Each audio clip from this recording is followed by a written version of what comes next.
Edition of Majority Crimes. Like I said, I call it Majority Crimes because I want to shine a light on crime in general and the misconceptions about crime. Society conditions us, adults and our youth, into thinking that the crime rate is produced and exacerbated by minorities. But in reality, the people that commit the most heinous crimes, oftentimes involving killing their entire families, murdering their spouses, killing their family members for insurance money, shooting up schools, killing children in pursuit of molestation or pedophilia. Unfortunately, these particular crimes are committed at an excess by a particular group of people. And I think it's obvious where I'm getting at. And yeah, this guy right here, his name is Trent. Long story short, married to a 30-year-old woman, 18 years younger than him. He's 48. He makes a video apologizing to his children, the children that he has by this 30-year-old, telling them that he loves them. While he's recording the video, his wife, the woman that he eventually kills, is putting her key in the door, and he hears the commotion from that, right? So he abruptly ends the video, runs into the shower, hides, kills her. His wife is actually with her mother. The mother gets away, makes it to a neighbor's house, but the wife doesn't. Rest in peace to her. You know, rest in peace. And after this video plays, I'm going to give you guys some insight onto these very emotional, unstable men.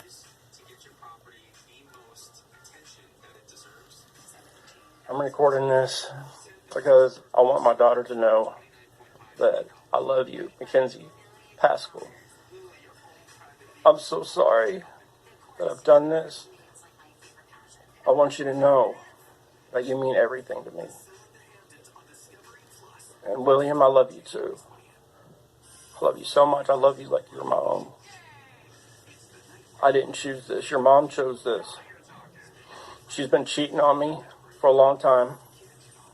I have audio of her talking to other guys. I didn't do nothing wrong to her. When we first got together, I told her, "You're too young for me."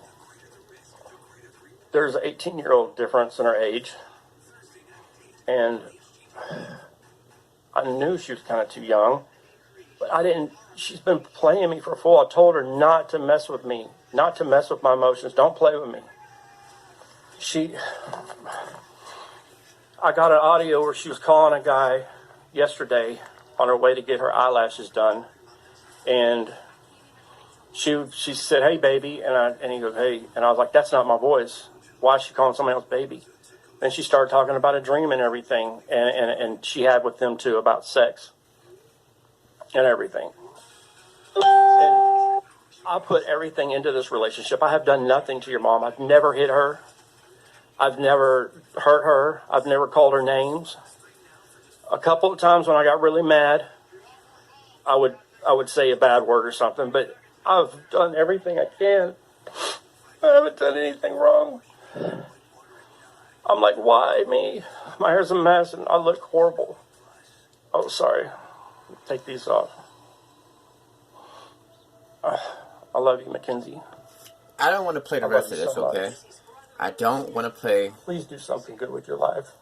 I don't want to play the rest of this. Please do something really good. I really don't want to play the rest of this simply because, you know, you can hear his wife, this woman, stick the key in the door. You know, the door makes a noise, and he runs and hides in the bathroom and kills her. And I don't want to play that. I just want you guys to see the level of entitlement that he had, okay? And what angers me the most about this is that they attended church every Sunday. This family attended church twice a week. You know, and he told you, hey, this woman is 18 years younger than me. I knew that going into this relationship that she was a little bit too immature for me and too young for me. But I decided to pursue the relationship anyway, simply because I was an older man and I felt like, hey, how many chances am I going to get to have a younger woman become attracted to me? And a lot of times what happens in these volatile I wouldn't even call it a volatile relationship because like he explained, they never really had any issues. He's a passive-aggressive guy. When he gets angry, he doesn't confront the problem immediately. What he does is he lets it build up into him until it gets to the point where it's searing through his soul. And like he said, he never cussed her out. They never got into any violent arguments, but he was spying on her and investigating her secretly for months and months, and he was recording every single conversation she had with these other guys. Yes, she was cheating on him. She was having sexual relations with other men, but instead of confronting her about that and leaving her, he just let it fester in his soul. He let it develop into an unremovable rage to the point where he actually killed her. And when he killed her, she probably had absolutely no idea that it was coming because he didn't mention anything about it. He let it build inside of him, and he just decided this is the day. They never had any arguments about her cheating or anything. He just simply spied on her and was recording her secretly. So she thought that she was getting away with it probably, but at the end of the day, he was listening to everything she was saying to her other boyfriends. But what I want to talk about is this level of entitlement.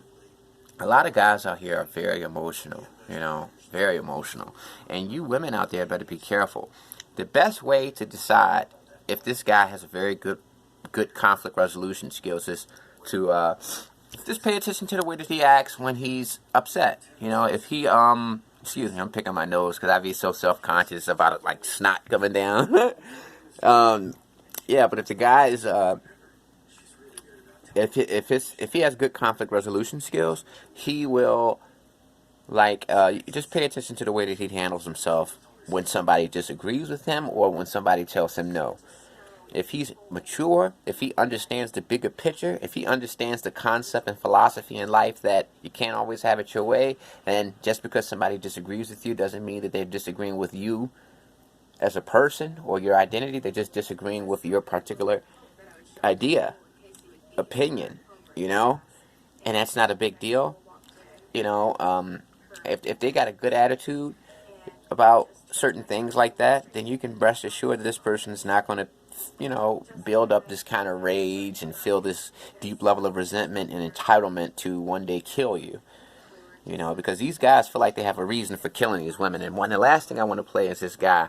He actually went live on Facebook after killing his 15-year-old son and his wife, and listen to and it's not a long video, it's only a couple seconds. Listen, I just want you to listen to the entitlement in his voice. And I don't feel no motherfucking remorse for what I did. Police say Earl Valentine broadcast this video live to Facebook, minutes after breaking into his ex-wife's home, shooting and killing his 15-year-old son. Yeah, so at the end of the day, ladies, just pay attention to the way that the guy handles himself when somebody disagrees with him or when somebody tells him no. If he gets rageful, if he's one of those guys that gets really, really mad and he's out of character, and then later on he has to apologize, then this person is not in control of their emotions. But if they're the kind of person that say, hey, it's okay, if you disagree with me, that's life. People disagree with each other. That doesn't mean that you hate me. It doesn't mean that you dislike me. Hey, we have more things that we agree on than we disagree on. Let's move on. Bam, that's a keeper. Peace to the gods and to the earth.